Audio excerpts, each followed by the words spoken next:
Everyone, I am possible class में आप सभी का स्वागत है। इस वीडियो में हम डिस्कस करने वाले हैं सोशल साइंस के प्रीवियस ईयर का क्वेश्चन पेपर, जो कि है 28 दिसंबर 2021 का। और जैसे कि आप लोग जानते ही हैं कि सीटेट के लिए प्रीवियस ईयर क्वेश्चन पेपर कितना ज़्यादा इम्पोर्टेंट होता है।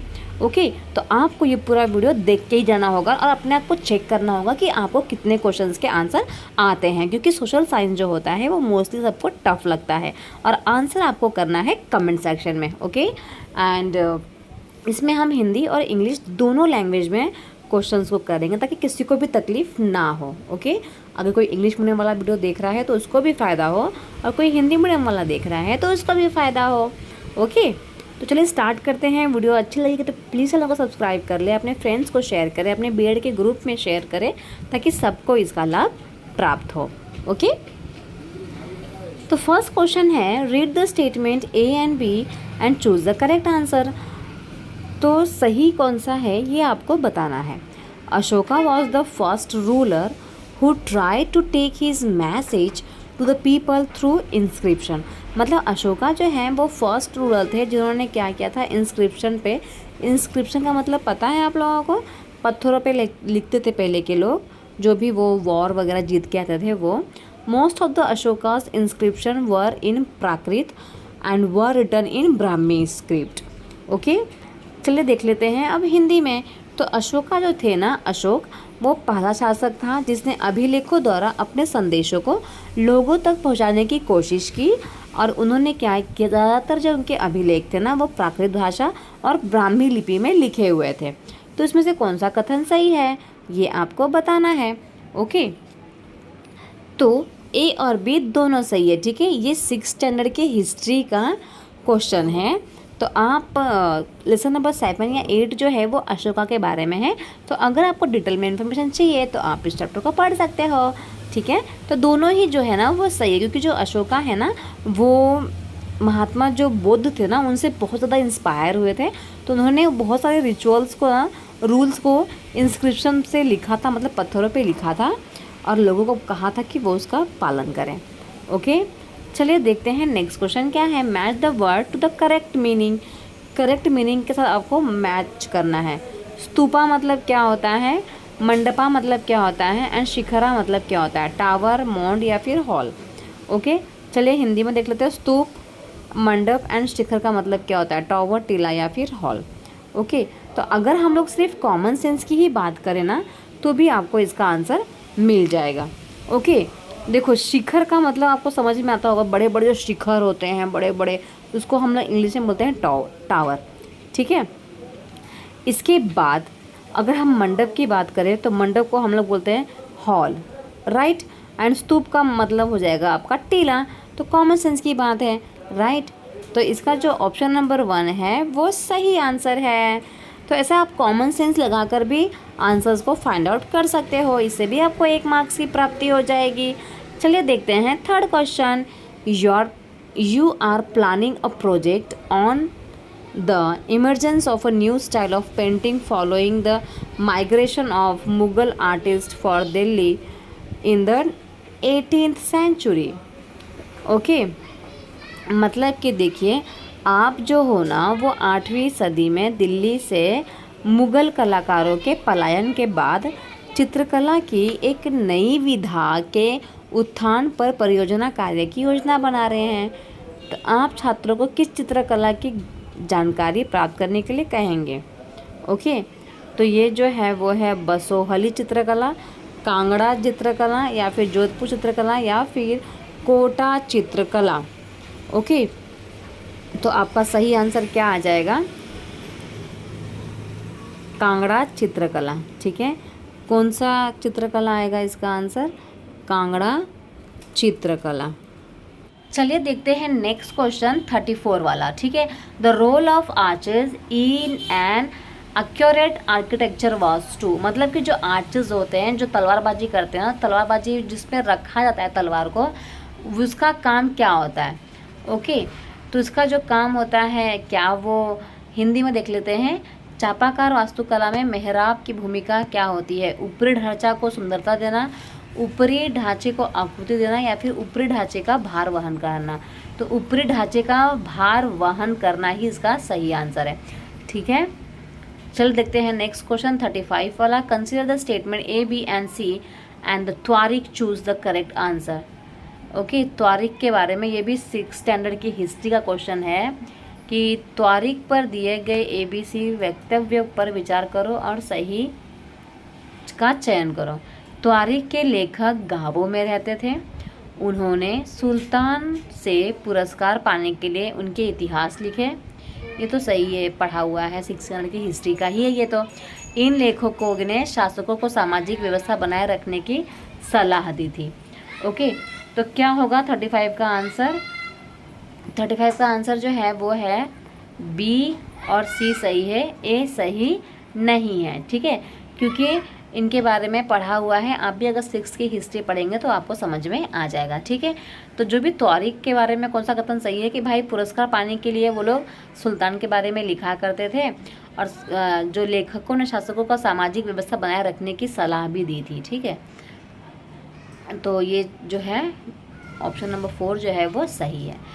चलिए देखते हैं 36 क्वेश्चन का। Consider the statement A B and choose the correct answer. Statement A जो है, the meaning of term Hindustan has involve over time.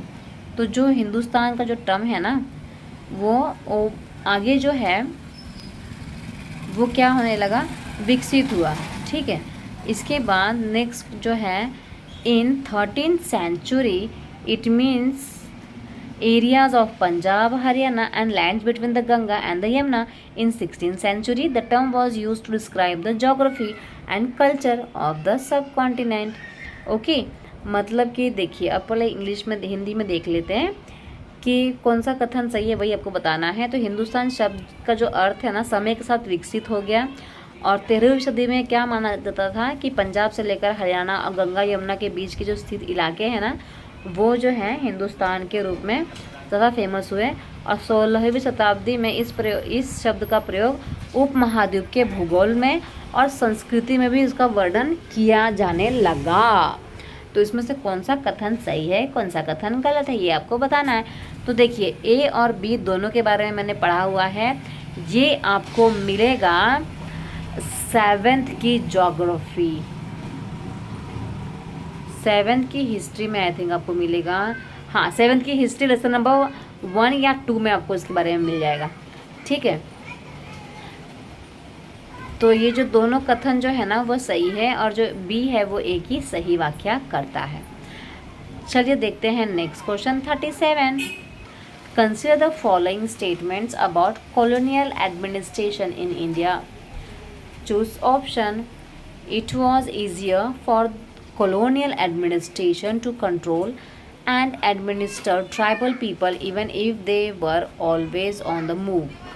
The British administration introduced land settlements for establishing a regular revenue source for the state. And third one is the British effort to settle jhum cultivators was very successful. तो इसका सही answer आपको बताना है। तब तक हिंदी का देख लेते हैं, तब तक आप लोग कमेंट कीजिए। तो भारत में औपनिवेशिक प्रशासन के विषय में निम्नलिखित वक्तव्य पर विचार करें और सही विकल्प का चयन करें। ओके, तो औपनिवेशिक प्रशासन के लिए जनजातियों को नियंत्रण में रखना, शासन करना सरल था? बिल्कुल भी सरल नहीं था। ठीक है, राज्य के लिए निरंतर राजस्व प्राप्ति के लिए अंग्रेजी प्रशासन ने भूमि नियम लागू किए या फिर झूम खेतीहरों को बसाने के प्रयास में ब्रिटिश बहुत सफल रहे? ये भी गलत है। ऑप्शन नंबर 2 जो है ना वो सही है 37 के बारे में। ओके, ऑप्शन नंबर 2 जो है वो सही है। चलिए देखते हैं 38 वाला क्वेश्चन क्या कहता है। जो भी इंग्लिश के हैं वो इंग्लिश का क्वेश्चन एक बार पढ़ लें, क्योंकि इंग्लिश और हिंदी पढ़ने में वीडियो जो है बहुत ज़्यादा बड़ा हो जा रहा है। ओके, तो शक्ति के पुराने केंद्र जैसे कि 19वीं शताब्दी में सूरत के ढहने और प्रशासन के नए केंद्र पर पैदा होने को डैश के रूप में व्याख्यायित किया गया। उद्योगीकरण, शहरीकरण, विकेंद्रीकरण या फिर विपहचारीकरण। Okay, deindustrialisation, deurbanisation, decentralisation या फिर डी रिकग्नाइजेशन? क्या होगा इसका सही आंसर? तो 38 का सही आंसर जो है वो है डी अर्बनाइजेशन। ओके, क्या हुआ था? शहरीकरण ज़्यादा होने लग गया था सूरत के ढहने के बाद, और फिर प्रशासन का जो नए नए केंद्र पैदा हुए ना, तब क्या होने लगा था? शहरीकरण सबसे ज़्यादा होने लगा था।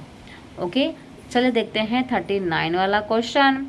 बेगम Rukaiya Shekhawat Hussain started schools from Muslim girls इन।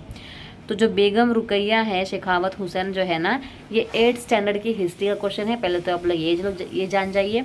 और कहाँ पे उन्होंने स्टार्ट करवाया स्कूल लड़कियों के लिए? अलीगढ़ एंड दिल्ली में, पटना एंड कलकत्ता में, या फिर लखनऊ एंड इलाहाबाद में, तो पूना या बॉम्बे में? तो 38 का जो सही क्वेश्चन है वो क्या आएगा? पटना एंड कलकत्ता में उन्होंने लड़कियों के लिए स्कूल स्टार्ट करवाया था। ओके, 39 का आंसर क्या हो जाएगा? Second one. Okay, I hope आपको समझ में आ रहा है। समझ में आ रहा है तो प्लीज़ चैनल को सब्सक्राइब कर लो, लाइक कमेंट शेयर ज़रूर करो, ताकि आपको सारे PYQs चैनल पे मिलते रहें। चलो देखते हैं नेक्स्ट क्वेश्चन 40 वाला। ओके, 40 क्वेश्चन आपका ये है कि during the colonial rule indentured labourers were taken from India to work in plantations in which of the following countries? मतलब कि इंडिया से कुछ मजदूरों को ना बागान की खेती के लिए दूसरे देश में ले जाया गया, तो वो कौन सा देश था? त्रिनिदाद, ऑस्ट्रेलिया, क्यूबा या फिर चीन? ओके, तो 40 का जो आंसर है वो क्या होगा आपका? त्रिनिदाद। कहाँ लेके गए थे? त्रिनिदाद लेके गए थे प्लांटेशन की खेती के लिए। ओके, चलो देखते हैं नेक्स्ट क्वेश्चन 41 वाला। The oppressive conditions of lower caste was first seen analogous to the condition of black slaves in America by which of the following social reformers? तो कौन से सोशल रिफॉर्मर्स की वजह से जो निम्न जाति की दमनात्मक स्थिति को पहली बार अमेरिका के काले दासों की स्थिति के स्वरूप में देखा गया? तो किसने देखा गया? कौन से समाज सुधारक ने निम्न जाति की दमनात्मक स्थिति को पहली बार अमेरिका के काले दासों की स्थिति में देखा? तो कौन है ये? राजा राम मोहन राय या फिर डॉक्टर BR अम्बेडकर, ज्योतिराव फुले या फिर हेनरी डेरिजियो? तो इसका आंसर जो है ज्योतिराव फुले है। ठीक है, ज्योतिराव जो फुले हैं ना, उन्होंने क्या किया था? निम्न जाति के जो लोग हैं ना, उनको पहली बार ऐसा देखा कि इनकी दशा भी अमेरिका में जो हो रहा था उनके जैसी ही है। ओके, चलिए देखते हैं नेक्स्ट क्वेश्चन 42 वाला। In which of the following ways did the moderate Indian leaders of the 19th century express their nationalist concerns? मतलब कि मध्य मार्गीय भारतीय नेता 19वीं सदी में किन किन तरीकों से अपना राष्ट्रीय सरोकार प्रकट करते थे?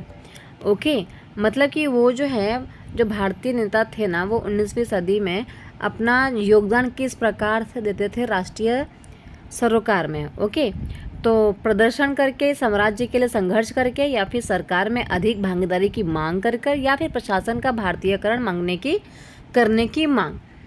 तो देखो, अगर भारतीय नेता है तो वो क्या करेगा? सरकार से मांग करेगा ना। तो अधिक भागीदारी की मांग की थी उन्होंने, और प्रशासन का भारतीयकरण करने की मांग की थी। तो जो B एंड C है, मतलब कि ऑप्शन नंबर जो 2 है वो टोटली करेक्ट है इसका आंसर। ओके, चलिए देखते हैं नेक्स्ट क्वेश्चन।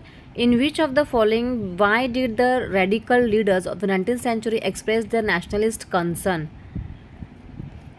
मतलब कि किन तरीकों से अमूर्त परिवर्तनवादी नेताओं ने 19वीं सदी में किन किन तरीकों से अपना राष्ट्रीय सरोकार प्रकट किया था? ओके, जो भी अमूर्त परिवर्तनवादी नेता जो हैं, उन्होंने किस प्रकार से 19वीं सदी में अपना राष्ट्रीय सरोकार प्रकट किया? तो बृहद सभाओं, प्रदर्शनों का आयोजन करवाया और स्वराज के लिए संघर्ष किया, या तो अंग्रेजों को भारतीयों की स्वतंत्रता की भावना से अवगत करवाना और आदत देने के लिए उन पर दबाव देना। ऐसा तो देखो बिल्कुल भी नहीं कर सकते ना, क्योंकि अगर उन्हें हम पहले से ही बताते थे कि हमारे अंदर स्वतंत्रता की भावना है और आप भी इस भावना को प्रकट करो, तब तो लेने के देने ही पड़ जाते, राइट। अब विधानमंडलों में अधिक प्रतिनिधित्व की मांग करना, तो जो इसका आंसर है 43 का ऑप्शन नंबर 1 जो है वो करेक्ट है, मतलब कि सिर्फ ऑप्शन नंबर केवल A is the correct answer. Okay, चलिए देखते हैं 44 वाला का आंसर क्या होता है। तो who was the first deputy prime minister of India, मतलब इंडिया के पहले उप प्रधानमंत्री कौन थे। प्रधानमंत्री तो आप जानते ही होंगे कि जवाहरलाल नेहरू थे, तो उप प्रधानमंत्री कौन थे, इसका आंसर तो आपको पता ही होगा, सरदार वल्लभ भाई पटेल थे। ओके, चलिए देखते हैं नेक्स्ट क्वेश्चन जो कि है रिपीटेड क्वेश्चन। ये जो क्वेश्चन है बहुत बार रिपीट हो चुका है, मैंने जितने भी क्वेश्चन पेपर सॉल्व करवाए सब में ये क्वेश्चन तो आया ही है। तो देखते हैं आगे भी कि कितने क्वेश्चंस रिपीट होते हैं, तो अंत तक जरूर बने रहिएगा। ओके, तो जो एस्टेरॉइड्स होते हैं वो भाई कौन से प्लैनेट्स के ऑर्बिट में पाए जाते हैं। ये 6 स्टैंडर्ड की ज्योग्राफी का क्वेश्चन है, इसका आंसर है मार्स एंड जुपिटर के बीच में जो एस्टेरॉइड्स हैं वो पाए जाते हैं, मतलब कि मंगल एंड बृहस्पति के बीच में पाए जाते हैं। ठीक है, चलो देखते हैं नेक्स्ट क्वेश्चन 46 वाला। Consider the following information about the place. Place के बारे में कौन सी जो बात है वो सही है। It is located on 30 degree latitude, it is located on the northern hemisphere, it is located east of the prime meridian, it is located placed exactly on globe। Okay, चलिए एक बार हिंदी में देख लेते कि इसमें जो बात हो रही है वो कौन से स्थान के बारे में हो रही है। तो ये जो है 30 डिग्री अक्षांश पर स्थित है, उत्तरी गोलार्ध में स्थित है, प्रमुख याम्योत्तर से पूर्व में स्थित है। इस स्थान की ग्लोब पर सही स्थिति दर्शाने हेतु तो ए, बी एंड सी, तो इसका जो आंसर है ना ये ऑप्शन नंबर 4 जो है वो करेक्ट है, क्योंकि सूचना जो है ना वो अपर्याप्त दी हुई है, क्योंकि इसमें हमें कैसे भी किसी भी हालत में ये नहीं पता चल पाएगा कि यहाँ पे कौन से स्थान की बात हो रही है, राइट। सॉरी, चलिए आगे देखते हैं 47 वाला क्वेश्चन की बात अगर की जाए तो क्वेश्चन जो है ये बोल रहा है कि अगर आप नॉर्थ पोल से साउथ पोल पे जा रहे हैं तो आपको कौन से लाइन क्रॉस करनी पड़ेगी। ठीक है, नॉर्थ पोल से कहाँ जा रहे हैं आप, साउथ पोल की तरफ जा रहे हैं, तो कौन सी लाइन को क्रॉस करनी पड़ेगी। जैसे कि आप लोग जानते ही हैं ये हमारा इक्वेटर है, ये हमारा ट्रॉपिक ऑफ कैंसर है, ये हमारा आर्कटिक सर्कल है, ये हमारा ट्रॉपिक ऑफ कैप्रिकॉर्न है और ये हमारा एंटार्क्टिक सर्कल है, राइट। तो ये नॉर्थ पोल से आप साउथ पोल की तरफ जाएंगे तो आप कौन से लाइन को क्रॉस करोगे। तो सबसे पहले आप करोगे Arctic circle, tropic of Cancer, फिर equator, tropic of Capricorn and Antarctic Circle. ठीक है, तो ये तो नाम मुझे हिंदी में ही आते, इंग्लिश में ही आते, तो मैं यहाँ पे देख लेती हूँ। Arctic circle, tropic of cancer, equator, tropic of Capricorn and Antarctic circle, मतलब ऑप्शन नंबर 1 जो है ना वो टोटली करेक्ट है। ठीक है, उत्तरी ध्रुव, कर्क रेखा, विषुवत वृत्त, मकर रेखा एंड दक्षिण ध्रुव वृत्त, ऑप्शन नंबर 1 जो है वो सही है। ठीक है, इसके बाद चलिए बात करते हैं 48 क्वेश्चन की, जो कि स्टेटमेंट दिया हुआ है ए एंड बी और बताना है कि कौन सा स्टेटमेंट जो है वो सही है। तो the shape of Indian ocean is S. तो पहली बात तो इंडियन ओशन का जो नाम है वो एस से बिल्कुल भी नहीं होता। जो इंडियन शेप जो है ना, ओशन का शेप वो ट्रायंगल शेप में है। ओके, ट्रायंगुलर शेप में है, एस शेप में नहीं है। ओके, तो इस बात का आपको ध्यान रखना है। तो ये तो पहले ही गलत हो गया।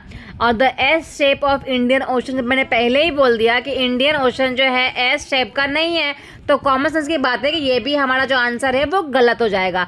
मतलब कि ए और बी जो है वो दोनों आंसर हमारे गलत है। ओके, सो ऑप्शन नंबर 2 जो है वो टोटली करेक्ट आंसर है इसका। चलिए देखते हैं 48 वाला। ठीक है, जो हिंदी वाले हैं वो प्लीज़ इस क्वेश्चन को पढ़ लीजिएगा। चलिए आगे देखते हैं नेक्स्ट क्वेश्चन 49 वाला। Okay, slate and marble are the example of. जो स्लेट होता है और जो संगमरमर होता है वो किसका उदाहरण है। प्राथमिक शेल, आग्नेय शेल, अवसादी शेल या कायांतरित शेल। तो देखिए जो आंसर है इसका ये है मेटामॉर्फिक रॉक। और ये क्वेश्चन भी रिपीटेड है, बार बार ये क्वेश्चन एग्जाम में आया हुआ है, तो याद रखिएगा। एक क्वेश्चन में पूछा गया था कि जो मार्बल है वो कौन सा किसका एग्जाम्पल है, तो जो मार्बल है वो है मेटामॉर्फिक रॉक का, याद रखिएगा। ओके, सो ऑप्शन नंबर 4 जो है वो सही है, कायांतरित शेल जो है वो सही आंसर है। चलिए देखते हैं next question. Consider the following page. आपको जोड़ी लगाना है कि कौन सी जोड़ी जो है ना वो सही है, वो आपको बताना है।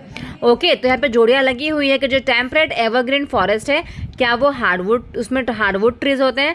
जो कॉनिफरस फॉरेस्ट है उसमें सॉफ्टवुड ट्रीज होते हैं। जो ट्रॉपिकल डेसिडियस फॉरेस्ट है उसमें हार्डवुड्स एंड सॉफ्टवुड दोनों होते हैं। ओके, तो इसका सही आंसर क्या होगा वो आपको बताना है। तो देखो, शीतोष्ण सदाबहार वन, दृढ़ काष्ठ वृक्ष, शंकुधारी वन, मृदुकाष्ठ वृक्ष, उष्णकटिबंधीय पर्णपाती वन, दृढ़ और मृदुकाष्ठ दोनों प्रकार के वृक्ष। तो कौन सा सही है, तो इसका आंसर जो है ऑप्शन नंबर बी वो सही है। सिर्फ शंकुधारी वन जो होते हैं ना, शंकुधारी वन में काष्ठ वृक्ष होते हैं। Okay, so option number B जो है वो सही है। चलिए देखते हैं नेक्स्ट क्वेश्चन जो कि है 51 वाला। And consider the following statement A and B and choose the correct option.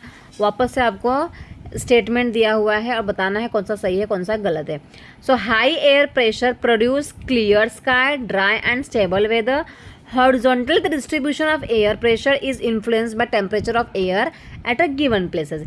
Hindi में एक बार देख लेते हैं कि जो उच्च वायु दाब से स्वच्छ आकाश, अगर उच्च वायु दाब है तो क्या होता है, स्वच्छ आकाश होता है और शुष्क एवं अचल मौसम बनता है। वायु दाब का क्षैतिज वितरण किसी स्थान पर उपस्थित वायु के ताप द्वारा प्रभावित होता है।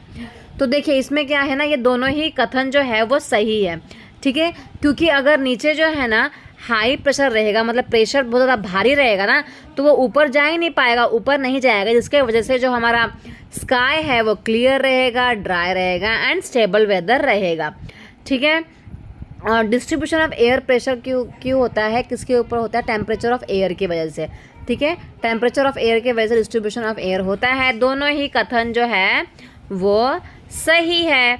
ओके, सो 51 का आंसर क्या आएगा, both A and B are true but B is not correct explanation of A, ठीक है। चलिए देखते हैं नेक्स्ट क्वेश्चन जो कि है 52 वाला।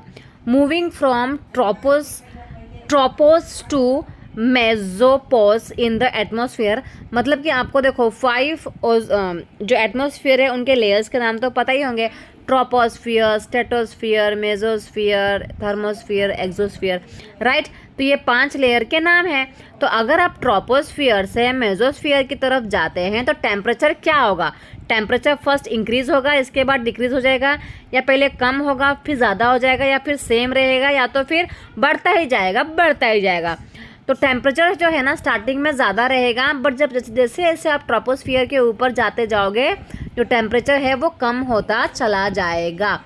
सो ऑप्शन नंबर 1 जो है वो सही है। इसमें मुझे लगता नहीं कि आपको हिंदी की ज़रूरत होगी, ठीक है।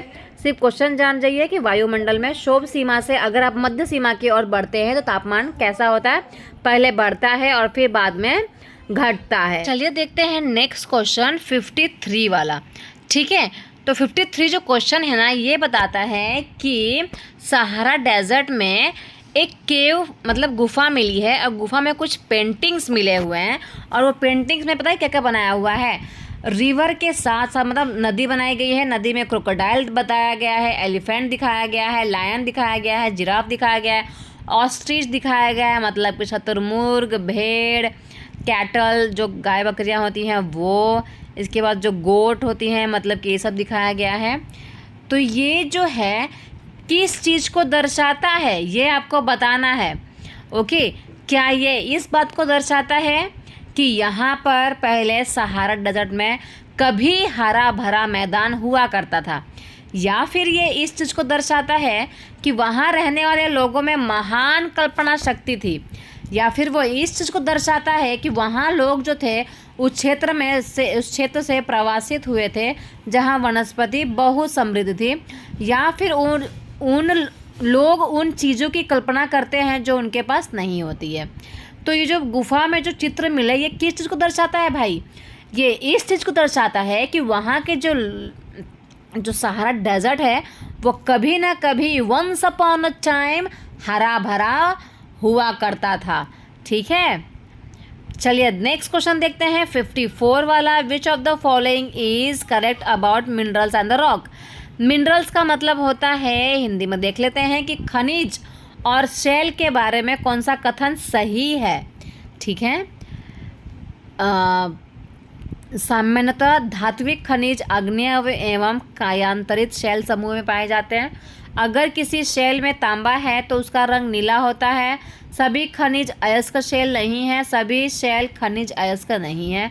अब इंग्लिश में देखेंगे क्योंकि मुझे भी इतना हिंदी में नहीं समझ में आता।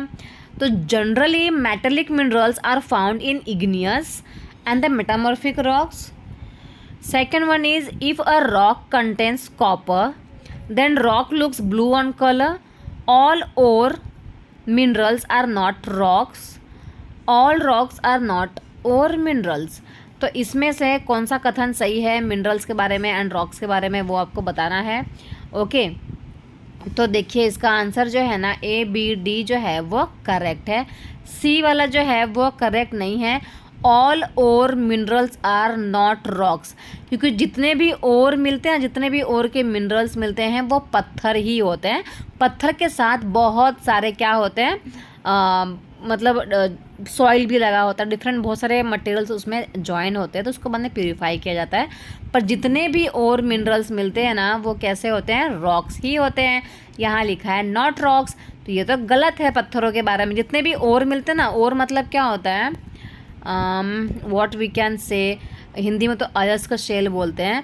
ठीक है, और मतलब कि जो हमें ज़मीन के अंदर से जो नेचुरली हमें जो पत्थर मिल रहा है, जैसे कि जो गोल्ड मिलता है ना, तो वो भी हमें पत्थर के रूप में ही मिलता है, उसे ही क्या कहा जाता है, और कहा जाता है। बाद में उसको प्योरीफाई किया जाता है, पिघलाया जाता है, उसमें से जो गंदगी होती है उसे बाहर निकाला जाता है।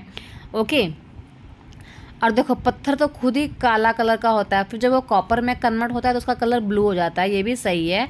और जितने भी रॉक्स और जितने भी all rocks are not ore minerals, जितने भी रॉक्स होते हैं ना, ज़रूरी नहीं कि वो सारे ओर मिनरल्स ही होते हैं। ओके, जनरली उसके बाद इग्नियस एंड मेटामॉर्फिक रॉक्स में ही पाए जाते हैं मेटालिक मिनरल्स। तो A B एंड D जो है सही है, मतलब कि ऑप्शन नंबर 4 जो है वो सही है। ओके, चलिए देखते हैं नेक्स्ट क्वेश्चन 55 वाला, और ये है कि विच of the following is true about the population pyramid. Population pyramid के बारे में कौन सा कथन सही है, आपको वो बताना है। ठीक है, मतलब जनसंख्या के बारे में, जनसंख्या पिरामिड के संदर्भ में कौन सा कथन सही है, आपको वो बताना है। तो जो हमारा कुल जो टोटल हमारा जो पॉपुलेशन है ना, उसको विभाजित किया गया है 5 से लेकर 9 वर्ष के बीच में, और इसके बाद 10 से लेकर 14 वर्ष के बीच में। इसके बाद जो कुल जनसंख्या है हमारी, उसको पुरुष और स्त्रियों में उपविभाजित किया गया है, या फिर जनसंख्या की आयु लिंग संरचना से आशय विभिन्न आयु वर्गों में केवल महिलाओं की संख्या से है। तो अगर हमें पिरामिड निकालना है, जनसंख्या का पिरामिड, तो हमें डिवाइड ही करना पड़ेगा, राइट। हम सिर्फ फीमेल को ही टारगेट नहीं कर सकते हैं, राइट। तो ये जो ऑप्शन नंबर A है एंड ऑप्शन नंबर B है ना, वो टोटली सही है। Okay, so option number A and B is totally true. Okay, चलिए देखते हैं नेक्स्ट क्वेश्चन 56 वाला। ओके, 56 का जो क्वेश्चन ये है वो बोल रहा है कि लैटिन वर्ड में सेटल डाउन का मतलब क्या होता है। ओके, मतलब इसमें से जो नीचे वर्ड्स दिए हैं ना, इसमें से किसका मतलब होता है सेटल डाउन इन लैटिन। ठीक है, तो देखिए इनमें से किस लैटिन शब्द का अर्थ है स्थिर। स्थिर का मतलब किसका होता है, देखिए तो इग्निस का होता है, सेडिमेंटम का होता है, मेटामॉर्फोस का होता है, या लैपिस का होता है। सही आंसर है सेडिमेंटम। सेडिमेंटम का मतलब होता है स्थिर होना, सेटल डाउन। ओके, चलिए देखते हैं नेक्स्ट क्वेश्चन जो कि है 57 वाला।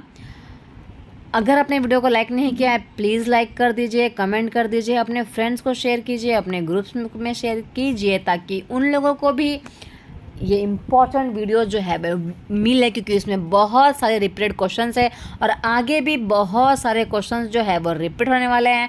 तो अंत तक ज़रूर बने रहिएगा। चलिए देखते हैं, shifting cultivation and the nomadic herding are examples of, किसके एग्जाम्पल्स हैं ये, ठीक है, सुना ही होगा आप लोगों ने, स्थानांतरित कृषि एंड चलवासी पशु चारण।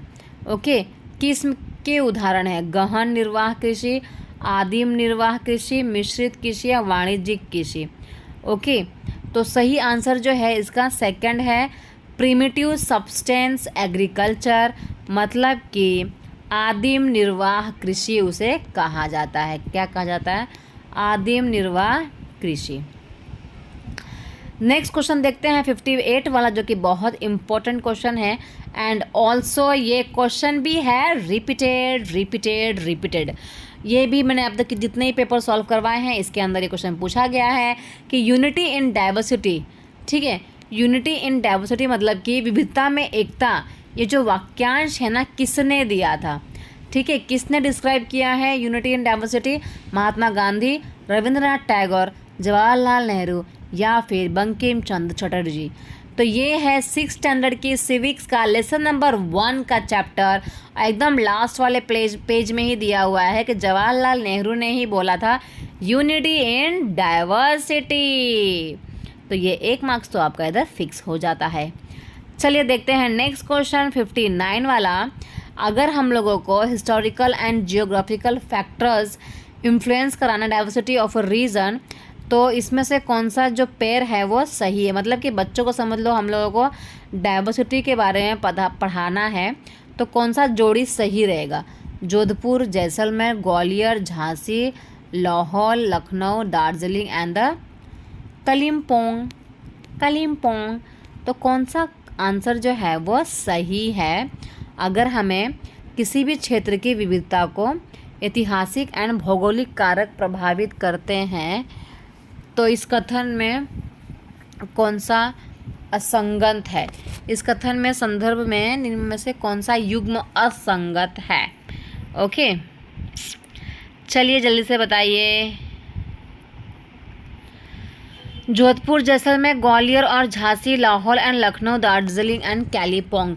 इसमें पता है आपको क्या करना है? जो ऑड वन आउट होता है ना वो करना है, मतलब कौन सा अलग है, ठीक है। तो लाहौर एंड लखनऊ जो है ना उसके जो जोग्राफिकल एंड जो हिस्टोरिकल फैक्टर्स ज़्यादा प्रभावित करेंगे विविधता में। ओके, चलिए देखते हैं नेक्स्ट क्वेश्चन 60 वाला। और छोटे छोटे क्वेश्चंस मुझे बहुत ही पसंद है पढ़ाने में। और क्वेश्चन ये है कि parliament of India does not include, मतलब जो हमारा इंडिया का जो पार्लियामेंट है, जो भारतीय संसद है, इसमें कौन सी चीज़ सम्मिलित नहीं है?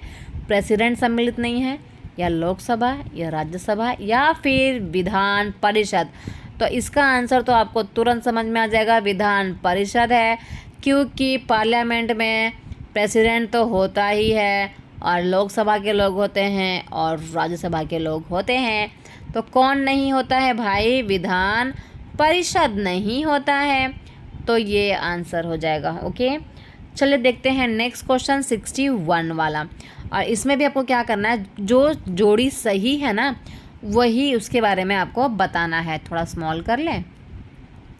ओके, जो जोड़ी सही है उसके बारे में आपको बताना है। हिंदू सक्सेशन अमेंडमेंट एक्ट 2005 जो कि है वुमेन्स प्रॉपर्टी राइट, या फिर पंचायती राज सिस्टम जो कि है local self governance, the protection of women for domestic violence act 2005, fundamental rights. देखो, तो मैंने ना 6th स्टैंडर्ड की सिविक्स पढ़ा हुआ है और इसके अंदर इस चीज़ की बात होती है कि हिंदू उत्तराधिकार संशोधन कानून 2005 महिला संपत्ति अधिकार, ये जो अधिकार है वो महिलाओं को दिया गया है। और 61 की आंसर की बात करी जाए तो जो बी वाला है वो पूर्ण रूप से सही है, क्योंकि पंचायती राज जो व्यवस्था है वह स्थानीय स्वशासन भी है। तो ये दोनों जो है सही है। जो फर्स्ट वाला है हिंदू उत्तराधिकार वाला, इसमें महिलाओं को भी क्या है, संपत्ति का अधिकार दिया गया है। माता पिता के संपत्ति में जितना लड़कों का अधिकार पहले हुआ करता था, अब उतना ही लड़कियों का भी अधिकार है। बट इस चीज़ को लोगों को एक्सेप्ट करने में अभी समय लगेगा। चलिए देखते हैं next question. Choose the correct sequence of stages of a cotton crop transforming into a cotton shirt. तो कॉटन क्रॉप का ना आपको पूरा प्रोसेस बताना है। सबसे पहले क्या होता है, उसके बाद क्या होता है। अब पूरा प्रोसेस बताने के बाद कॉटन शर्ट कैसे बनेगा वो आपको बताना है। ओके, तो चलिए देखते हैं क्या है इसका आंसर। कटाई ओटन कताई बुनाई, ओटन कताई बुनाई, कटाई कटाई बुनाई, कटाई ओटन बुनाई, कटाई ओटन कताई। इंग्लिश में देख लेते हैं। हार्वेस्ट, गिनिंग, स्पाइनिंग या फिर weaving. Ginning, spinning, weaving, harvesting. Spinning, weaving, harvesting, ginning. Weaving, harvesting, ginning, spinning. तो सही आंसर क्या है 62 का। तो 62 का देखिए, सबसे पहले तो हम लोग कॉटन को क्या करेंगे, कॉटन को पहले हम लोग पेड़ पर से तोड़ेंगे, मतलब हार्वेस्ट करेंगे। और हार्वेस्ट तो किसी के अंदर नहीं दिया है, मतलब सही आंसर तो आपका फर्स्ट वाला ही हो जाएगा। कितना इजी था, एकदम कॉमन सेंस लगाने वाली बात थी इसमें तो, राइट। तो ऑप्शन नंबर 1 जो है वो आपका सही हो गया। चलिए देखते हैं नेक्स्ट क्वेश्चन 63 वाला। Okay, a teacher is discussing about the terrace farming practice in the state of Nagaland. मतलब नागालैंड जो हमारा राज्य है ना, वहाँ पे क्या होता है, टेरेस फार्मिंग होती है, सीढ़ीनुमा खेती होती है। तो which of the following community is most likely to find the mention in the classroom discussion. तो कौन सी कम्युनिटी के बारे में हमें यहाँ पे डिस्कस करना चाहिए। ओके, तो सीढ़ीनुमा खेती के बारे में टीचर पढ़ा रही है। तो कौन से समुदाय के लोग जो है ना मोस्टली इसको करते हैं, गारो समुदाय, बोडो समुदाय, मिशीनी समुदाय या फिर चखेसंग समुदाय। ये भी आपका क्वेश्चन जो है रिपीटेड है। इसका आंसर जो है चखेसंग समुदाय है। ओके, option number 4 Chakhesang community is the correct answer. चलिए देखते हैं अब नेक्स्ट क्वेश्चन जो कि है 64 वाला। ओके, 64 जो क्वेश्चन है ये है, consider the following statement and choose the correct option. Statement A and B में से कौन सा सही है वो आपको बताना है। A government can call itself democratic even without allowing universal adult franchise. मतलब आप यूनिवर्सल एडल्ट फ्रेंचाइजी को फॉलो नहीं भी करते हो तो भी आप अपने आप को डेमोक्रेटिक कंट्री बोल सकते हो। या फिर some democratic governments are representative democracy where people do not participate directly but choose their representative through an election process. Okay, तो देखिए ये जो फर्स्ट है ना ये तो गलत है, क्योंकि आपको पता ही है और ये क्वेश्चन भी हम लोग ने पहले भी पढ़ लिया है कि जो हमारा गवर्नमेंट है अगर वहाँ की जनता को वोट देने का अधिकार है तभी वो डेमोक्रेटिक कंट्री कहलाता है। ठीक है, तो यहाँ पे क्या बोला है कि अगर आप यूनिवर्सल एडल्ट फ्रेंचाइजी के बिना भी आप डेमोक्रेटिक कंट्री रहेंगे, नहीं रहेंगे भाई। जब 18 साल के बच्चे वोट देंगे तभी हम डेमोक्रेटिक कंट्री कहलाएंगे। ओके, नेक्स्ट की अगर हम बात करें तो यहाँ पे क्या है, कोई कोई डेमोक्रेटिक कंट्री ऐसी है जहाँ पे जो डेमोक्रेसीज हैं, ओके, वहाँ पे मतलब कि participate directly, do not participate directly but choose their representative. ये बात सही है। ठीक है, किसी किसी कंट्री में ऐसा है कि वो लोग क्या कर सकते हैं, अपने रिप्रेजेंटेटिव को चूज़ कर सकते हैं। So A is correct, A is wrong, B is correct. ये कौन सा ऑप्शन नंबर आएगा, ऑप्शन नंबर 2 ए इज़ गलत and B is correct. Okay, जो है देख लीजिए आप लोग, यहाँ पे हिंदी का एक बार क्वेश्चन पढ़ लीजिएगा, आप लोगों को समझ में आ जाएगा। तो ऑप्शन नंबर जो 2 है ना वही सही है। ठीक है, चलिए देखते हैं नेक्स्ट क्वेश्चन 65 वाला। एक गरीब आदिवासी परिवार की 27 वर्षीय लक्ष्मी ने बदलाव की शुरुआत की है। ठीक है, वह उत्तर रेलवे की पहली महिला इंजन ड्राइवर है। उसने कई कठिनाइयों को पार किया और इलेक्ट्रॉनिक्स में डिप्लोमा हासिल करने के लिए कड़ी मेहनत उन्होंने किया। उसने पॉलिटेक्निक में मोटरसाइकिल की सवारी की और इंजन ड्राइवर बनने का फैसला किया। वह निश्चित रूप से रूढ़ियों को तोड़ रही है, जो पुरानी सोच है उसको तोड़ रही है, या पुरस्कार जीत रही है, या फिर अपने परिवार को सहारा दे रही है, या पुरुषों का कार्य कर रही है। वो क्या कर रही है सोचिए, क्योंकि हम लोग को पता है कि पहले के टाइम पे ओके जो जेंट्स होते थे वही सारे काम, मतलब कि जो गाड़ियाँ वगैरह चलाना, इंजन स्पेशली ट्रेन को चलाना एक आदमी लोग का ही काम माना जाता था। बट एक 27 वर्षीय लड़के ने ये प्रूफ कर दिया कि कोई भी काम बांटा नहीं गया है, हर एक काम हर एक इंसान के लिए है, फिर वो लड़का हो चाहे लड़की हो।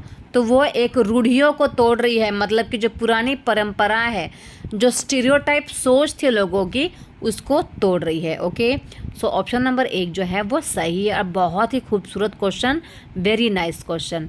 ओके, चलिए देखते हैं नेक्स्ट क्वेश्चन 66 वाला। ओके, तो if a government of one state decide not to allow migration of people from other state, which fundamental right is violated. मतलब कि एक स्टेट में आप रहते हैं, तो अगर आप दूसरे स्टेट में जाना चाहते हैं, बट आपका जो स्टेट का जो सरकार है, जो राज्य सरकार है, वो आपको दूसरे स्टेट में जाने की अनुमति नहीं दे रहा है, तो आपका इसमें कौन सा मौलिक अधिकार का उल्लंघन हो रहा है।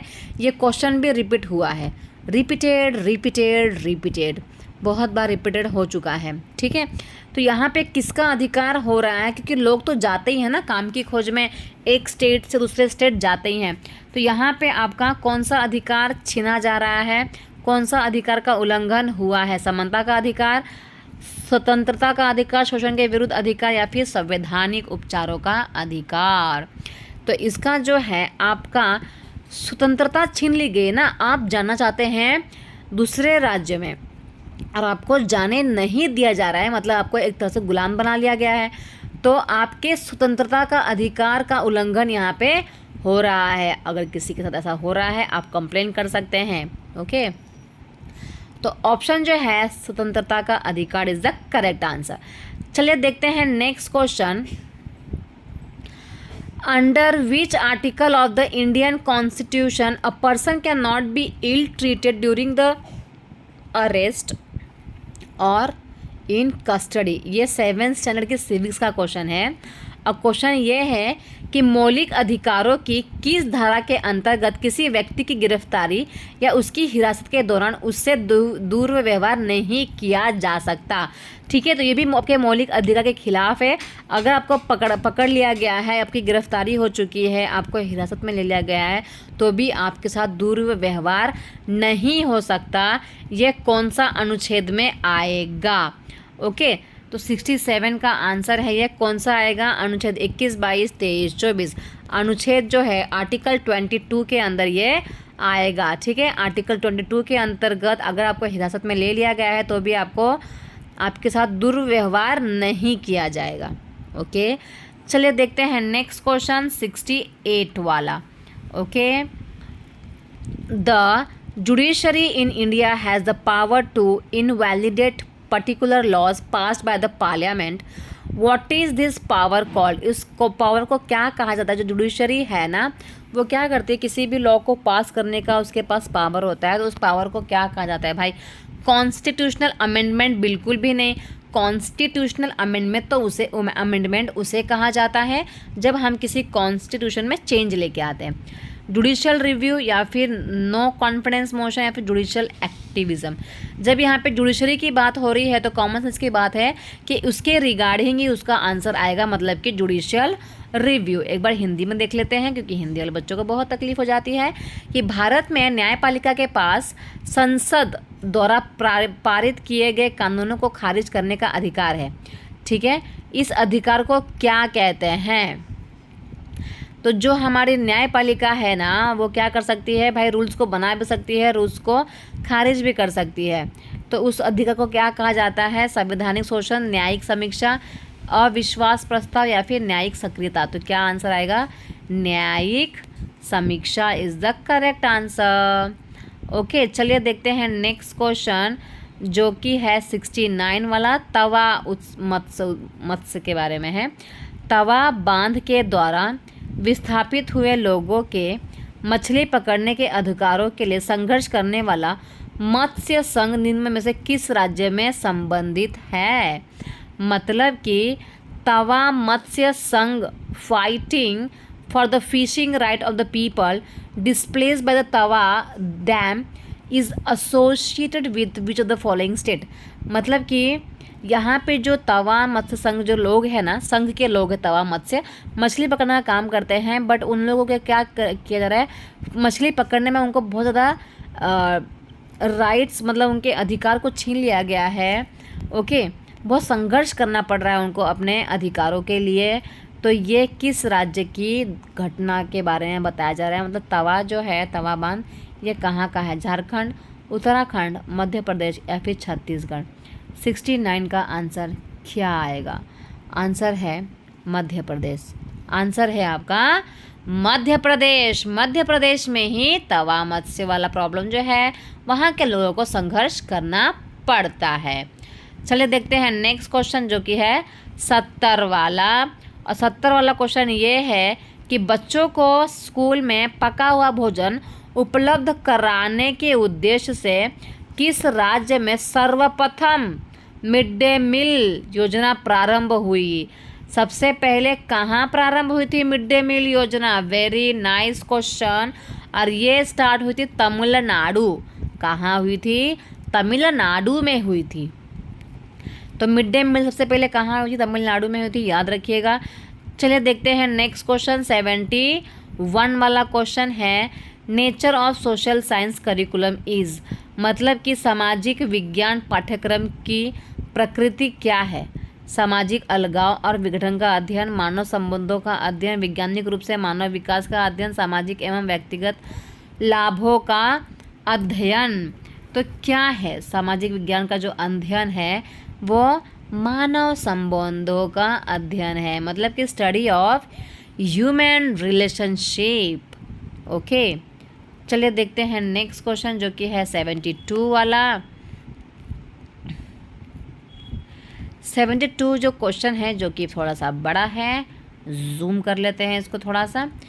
निम्नलिखित प्रश्न वे प्रश्न हैं जो कि अध्यापिका अपने आप से उस रणनीति को अपनाने के लिए पूछ सकती है जिससे यह सुनिश्चित किया जा सकता है कि विद्यार्थी जो है पाठ्यचर्या उपलब्ध है। ओके, क्या गतिविधियों के प्रकार लड़के एवं लड़कियां की रुचि को प्रतिबंधित करता है? जो गतिविधि में भाग नहीं ले सकते, क्या उनको अनुभव प्रदान करने हेतु या गतिविधि देने के लिए वैकल्पिक साधन प्रदान किए गए, या फिर क्या प्रयोग की गई सामग्री अधिकांश शिक्षार्थियों के पृष्ठभूमि एवं अनुभव को प्रतिबंधित करती है? सही विकल्प का आपको चुनाव करना है। 72 का ये क्वेश्चन है। ओके, और इसका जो आंसर है ए बी सही है, परंतु सी जो है वो गलत है। ओके, ए बी जो है वो सही है। मतलब does the range of activity reflect the interest of the boys and girls. जो भी एक्टिविटी करवा रहे हैं उसको पता होना चाहिए कि बच्चा का, लड़का और लड़की का इंटरेस्ट किस तरफ है। Okay, alternative means of giving experience of activity provided to those who can not get engage in an activity. तो अल्टरनेटिव का मतलब क्या होता है कि जो भी एक्टिविटी में इंगेज नहीं हो रहे हैं उनको दूसरे एक्सपीरियंस के थ्रू बच्चे को पढ़ाना। ठीक है, सो 72 का ऑप्शन क्या था? ऑप्शन नंबर ए बी सही है और सी जो है गलत है। ओके, चलिए देखते हैं नेक्स्ट क्वेश्चन 73 वाला। इसके बाद मुझे लग रहा है सारा आपका जो है वो स्टार्ट हो गया है, क्या बोलते हैं, पेडागोजी वाला सेक्शन जो है वो स्टार्ट हो चुका है। ओके, तो पेडागोजी वाला सेक्शन जो है वो हम नेक्स्ट क्लास में करते हैं। मतलब कि 70 से लेकर 90 तक के क्वेश्चन जो हैं वो हम नेक्स्ट वीडियो में करेंगे, क्योंकि वीडियो जो है बहुत ज़्यादा बड़ी हो जाती है, फिर आप लोग देखने में इतना इंटरेस्ट नहीं दिखाते हैं। ओके, तो फिर मिलते हैं नेक्स्ट वीडियो में, तब तक बने रहे आई एम पॉसिबल क्लास में। वीडियो अगर अच्छी लगी है प्लीज़ चैनल को सब्सक्राइब करें, लाइक कमेंट शेयर करें, अपने फ्रेंड्स को भेजें, अपने स्कूल के ग्रुप में भेजें। ओके, जितना हो सके उतना सब्सक्राइबर्स लेके आएँ, उतना हो सके उतनी मेरी मदद करें, मैं आपकी मदद करूँ, क्योंकि एक वीडियो बनाने में बहुत मेहनत लगती है। जब आप खुद वीडियो बनाओगे तब आपको ये मेहनत समझ में आएगी। So please please please support me. Thank you so much everyone. मिलते हैं नेक्स्ट वीडियो में। Bye bye.